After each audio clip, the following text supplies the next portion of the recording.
You're watching Drakewing Gaming. Enjoy the video. Hey guys, Nary here from Drakewing Gaming. Some of you know me on Twitter, The Gaming Dragon. Today I'm coming back at you another Let's Play episode of Fell. So the last place we left off, we had just, I'm trying to remember the names of these characters. This VN is still new to me. This is only going to be the third episode on it, but here, let's go ahead and just jump right in. So we were like, oh, Ash, yes, remember Ash. I do not remember the goat. I do not remember the goat on the right's name. I keep forgetting his name, but yeah, we picked some apples, we joked around. Ash is cute. He's cute. Apparently they made out. When he got drunk by accident. Yeah, fun stuff. But anyway, guys, please sit back and enjoy me and for the next 20 minutes, and let's jump right in. Alarm chain, you're up, and let's go. Okay. My tone sounds almost childlike, and I feel myself getting embarrassed by how dumb I must sound. I continue, but I try to tone down the gleefulness. Also, Mr. Jones says tomorrow is great for him, and for time, whatever works for you. I think we might see him down at the community center late, so y'all can talk with her if you want. Perfect. Thanks, Wes. I've got a bit more work to do, so if you boys want to hang out and do birthday stuff, feel free. Arrow smiles and thanks Dad, who saunters into the kitchen and grabs an apple to snack on before returning to his room to finish off his aforementioned work. So, what do you want to do? I ask Arrow, my childlike tone almost returning with the question. Arrow, that's his name. But he just stares off out the window silently, a sad, serious look on his face. Arrow? I say his name, my worry seeping into the word, but he turns and hides the previous emotion with the facade of a smile. I was wondering if we could go... Hey, I was wondering if we could go to the old well house. Why does that question seem so heavy? Sure, I'd love to.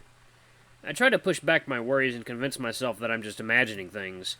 Maybe being alone all summer made me forget how to read people. You head on, then. I have to run by my place anyways. Oh, well, I don't mind. We can go together. No, really, just meet me there, okay? I raise an eyebrow as the goat stands and walks to the door. I'll see you in a few. He says with a wave as he opens and closes the door behind himself. Am I crazy? What just happened? Man. I try my best not to ponder on it too long and stand up as well, raising my paws and letting them slip under my mask once again to adjust the fur underneath. I shake my head to cast away the unwanted thoughts and turn towards Dad's room and call out. Dad, I'm heading out to hang with Arrow. I'll meet you at the community center in a few hours. Sounds good. He responds quickly, and I take that and begin my trek out to the old well house. Just as all my walks today had gone, the one to the well house was no different. It was nice to be able to go off the beaten path and take a trip down memory lane. Following our old markers from where we were younger, I was easily able to make it. Not that I even needed markers, really. It was pretty much straight shot from the back door, through the fields, and over the northern hill of Dewhurst, so not having any buildings as points of reference wasn't really an issue. But even still. Following those dumb chipped rocks was a trip down memory lane I didn't even know I needed. To my surprise, I see Arrow sitting in the front of the old well as I crest the last hill, and I search my brain for how he beat me up here with a 15-minute detour into town. But I quickly figure he must have jogged, putting my slow walking pace to shame. Geez, you sure took your time, he says, pretending to be upset with me, but settling into a smile as I sit and join him in the forest gazing. The view wasn't half bad. Looking out into the western wood at the seemingly endless trees was rather calming, especially as the sun helped accent the warm colors of the leaves. I took a quick mental note to come up here and sketch some time soon. The forest is definitely worth the paper and lead. Yeah, I hope today hasn't been too much of a letdown for you. He stares off into the distance, taking in the view as he talks. Are you kidding? Today was great. Hard not to have a good time when you're graced with the presence of an apple connoisseur. He laughs half-heartedly at that before getting to his knees and shuffling around the side of the well. I almost follow him, unsure of if he was trying to play some sort of game, but before I could get to my knees, he was backing up and sitting down. Happy birthday! He holds out one arm to reveal a leather satchel hanging from it. It looks rather nice, and nothing too festive, yet at the same time definitely not too dull either.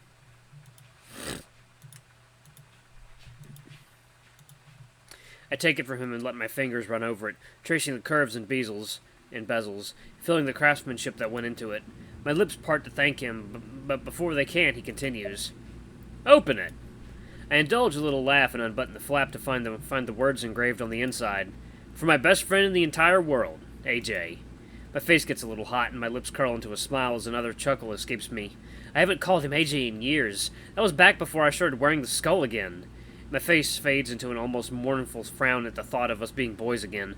I turn, still trying to figure out whether to joke with him or hug and thank him again, but I just look at him as he stares off into the distance. Arrow? He doesn't respond. His left hoof taps anxiously as he stares off, his eyes dancing left and right like he's searching for something that can't be found. Arrow? I ask gently, and as I do, the wind flows right by us, almost as if it was attempting to blow away the tension that was hanging in the air. Huh. Something's wrong. Arrow, is everything all... I'm leaving. He cuts me off in a whisper, but I hear it clear as day. A shiver runs down my spine as the sorrow-filled breeze from earlier blows by once again. What? I heard him loud and clear, but that was all I could manage. I'm leaving Dewhurst. He repeats this time more definite and he repeats this time more definite and confident. The word hangs in the air. At this time, not even a gust could carry away the tension. All I can do is repeat myself. What? There's anger surfacing in my voice. No. Anger, confusion, sadness, and about 3 other emotions I can't quite pin down. You can't just run away. You can't just leave. I have to wrestle with myself to not add me onto the end, but that's kind of what it felt like he was saying. He looks at me with a tinge of anger in his eyes, but the hurt in his face is far more prominent. I'm not just leaving, Wes. It's not like I haven't been thinking about this for a long time. This isn't just some last-second decision. He turns his head back and continues looking over the forest. I have a plan and everything. Arrow! I scoff and roll my eyes. I can't believe I'm hearing this right now. This has to be a joke. I want to go to the capital, Wes. I can't just be a farm boy for the rest of my life. I can't just be here for the rest of my life. Arrow, the capital? Are you kidding? Do you have any idea how far away that is? Not to mention how expensive it would be to live there. Tears rise to the surface once again, but still I don't let them breach. And as I wrestle with my emotions, the goat continues while staring out to the world that lies beyond the trees. 697. What? 697 gold pieces. That's how much I have saved. My jaw drops, and I almost expect him to brag or admit that this is all a joke, but that doesn't happen. He doesn't even look at me. How? How? I've been saving for a few years, and not necessarily for this, but just in general. I did pick up the pace earlier this year, though. I did some information gathering in Port Haven a while back, and if the numbers haven't changed much, I should easily be able to afford rent and food for 6 months. But why? I ask, ignoring the fact that he has enough money to finance building 10 or more houses here in Dewhurst. My grief at how real this was becoming nearly audible. Because I get to decide who I am. His eyes settle on something in the distance as he pauses. I look out to see what he spotted, but I can't make anything out aside from trees. Because I get to be happy, Wes. His voice takes an almost pained tone as he speaks. I want to be a chef, or try to be one at least. I want to see more than just fields of corn and docks for the rest of my life.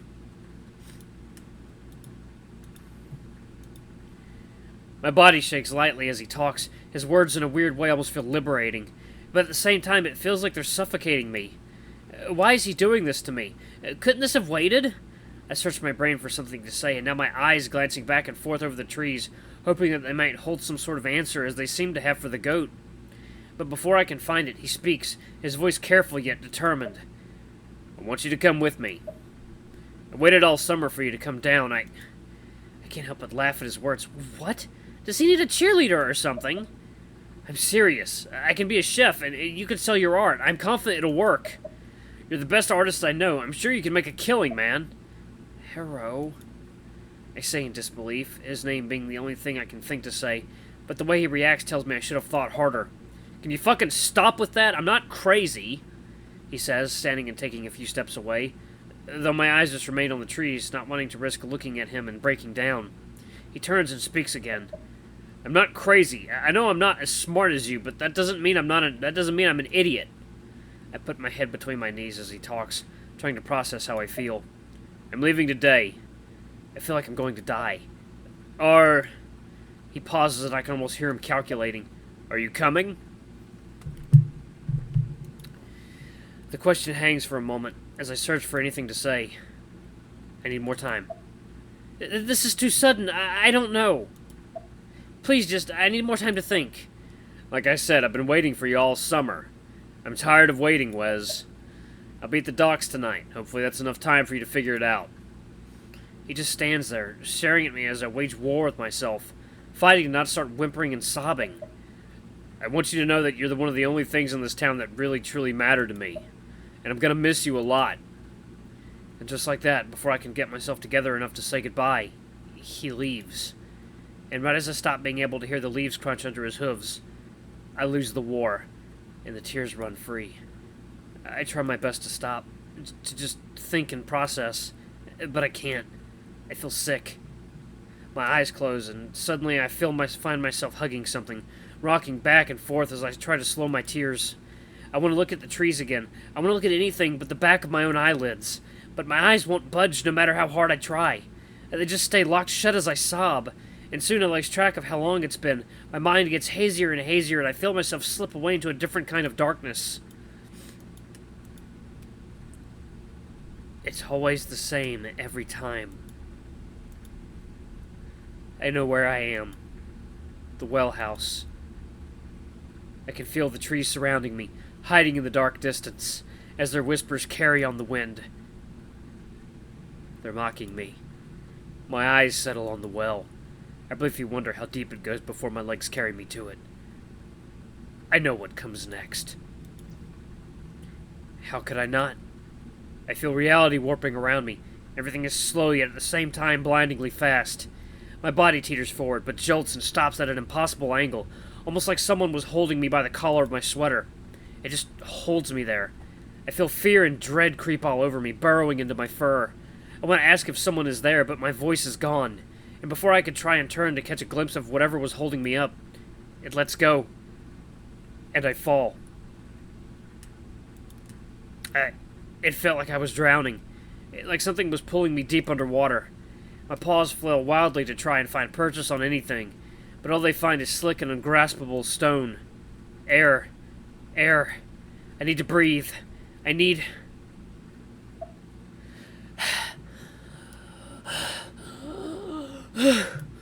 My eyes open and they are greeted with a moonlit view of the forest. I huff and wheeze, trying to catch my breath as I hold on to the satchel for dear life.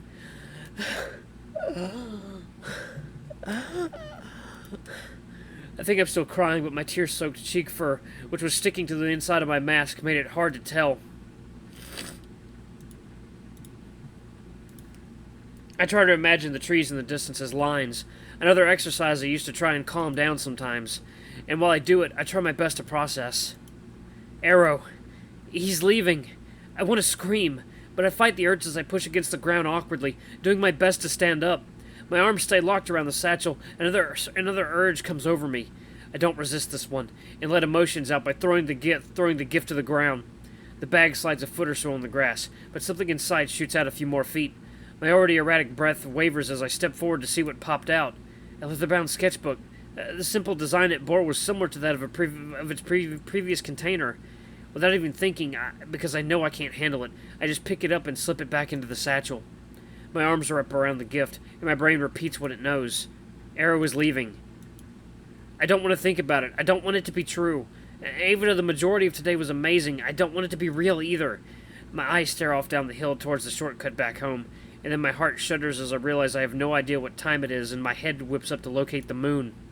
I find it instantly, but quickly realize I have no point of reference to pinpoint the exact time, but I know it has to be at least a few hours after sundown.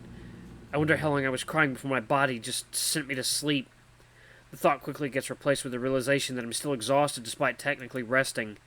I want to go home. I just need to go home. Those two phrases cycle in my head for a while before I don the new satchel and my legs begin to carry me down the hill, toward the cornfield. I make my way past the markers absent-mindedly, and eventually I find myself pushing through the stalks at the far end of the field. Thoughts of Era begin to seep back into my mind. The fact he's leaving, it doesn't seem real. I glance back up at the sky and wonder if somehow I slept past his grace period. Was he already gone? No. There's no way I slept that long, right? Another worry soon joins my head. Was Dad still waiting for me at the community center? Did he get tired of waiting and decide to head back home? I wonder if he's disappointed in me. Maybe there's still time. Maybe he's still waiting and we can still have that drink. Maybe after I can convince Arrow to stay a little longer. I wonder what... What the What? Suddenly all of my previous worries vanish. My eyes dance back and forth between the town and the orchard house, just as the flames that engulf them do. What the fuck? There must have been an accident. But why is the forest between the town and the orchard house not on fire? My stomach churns as the smoke in the distance billows up, twisting and turning in the wind. What the fuck? I whisper on shaky breath as my whole body trembles from the uneasy chill in the air. Dad! I need to find Dad. He'll know what to do. It takes just about everything I have in me to walk to the back door, but when I reach it, I enter as quickly as possible and stand in the darkness. I just stand and wait, trying my best to slow my breathing and be rational. Dad? It comes out in a whisper, and I pray for an answer, but one doesn't come. Okay. Breathe, Wes, come on. I mouth to myself and do another 1, 2, 3. My left foot paw steps forward, then to the right. I half expect the floor to give out from under me, but it doesn't. Eventually my paws find the handle, and I let the door slowly open. I scan the room as fast as possible, hoping to see Dad at the table or even some evidence that he might be around. But the room was empty. Maybe the kitchen. I take 2 careful steps and try to call out for Dad, but my voice falters once again into a whisper. Dad? And before I can turn my head, I catch a glimpse of movement in front of me. The front door glides open and Dad pops in from the outside, though the relief his presence bestows is quickly shattered by the expression on his face. Wes, thank the gods! I don't even have time to think as my shaky legs carry me straight to him. Dad, what's happening? I don't know, but we gotta go, okay? He cuts me off, his own voice trembling as he does so. Go? Where? Anywhere but here. Far away from here, okay? I've never heard him so frantic in my life. I don't know how to respond. What do you do when you just need to pick up and leave? Grab important things and go? Wes! My journal! I need to grab it! He looks to the front door and then back to me. He's scared. Just hurry! He doesn't have to say it again. The moment the words left his maw, I was stumbling towards the bookshelf. The picture of me and Dad catches my eye, and without a second thought, I grab it and slip it into the satchel. My claws slip between the back of the bookshelf and the wall, and I gently pull it open and slide through, pulling the shelf back against the wall behind me out of habit. I practically leap up the ladder and open the hatch, crawling up onto the floor of my bedroom, where I spot my journal on my bed immediately. My paw picks it up, but the second I slip it into the bag, I hear it. Voices downstairs. Dad, and a voice I don't recognize. I can't make out what they're saying. I hold my breath and listen again, but as I do so, the voices suddenly stop, and a quiet, brief scraping noise follows suit. A shiver runs down my spine, and my fur bristles, as a brief shuffling sound, but soon it too fades. The neighbors. Maybe they needed help and came over. Oh, Lord, do I want to keep going, or do I want to stop it right here? Do I want to keep going, or do I want to stop it right here? Yeah, that has to be it. I summon all my energy and tell my legs to move, but they won't. Come on, Wesley. Everything is going to be okay. You got this. I take a shaky breath, then shuffle silently to the hatch and descend the ladder cautiously. My feet paws find the ground, and I turn slowly to face the bookshelf. 1, 2, 3. My exercise gives me the strength to move once again, and I push the bookshelf open and slip out into the living room. My eyes land on Dad, and my whole world crumbles. Dad? I'm on my knees in front of him in seconds. My paw goes to his neck instinctually, and tears start pouring as I find the mark. His throat, it was slit? How? Why? Dad? It comes out in a squeak. His maw opens to speak. But his neck just gurgles, blood seeping out of his wound into my fur and between my fingers. Dad, please, don't. We need to go, Dad. I don't know how loud I said it. I don't care. His eyes drift behind me, then to me, then to the door to his room. He tries to mouth something. Go! I'm sobbing. It feels like it will never end. I can't. Please, please! I push harder at his neck, unsure if I'm helping or killing him, and I see his hand try to raise, but it seemed like his strength was leaving him. I grab his hand and raise it to my face. His fingers slip under my mask briefly, and then he mouths it again. Go! I let creak sounds from my side, and my neck whips to see the front door opening slowly. Am I going to die? My head gets hazy, and I turn back to Dad. His eyes stare into mine, pleading silently for me to run, but I can't. My body begins to droop, and I feel the darkness taking me over once again. Everything is black. Everything is cold. It's always the same every time. Well, not exactly. Not this time.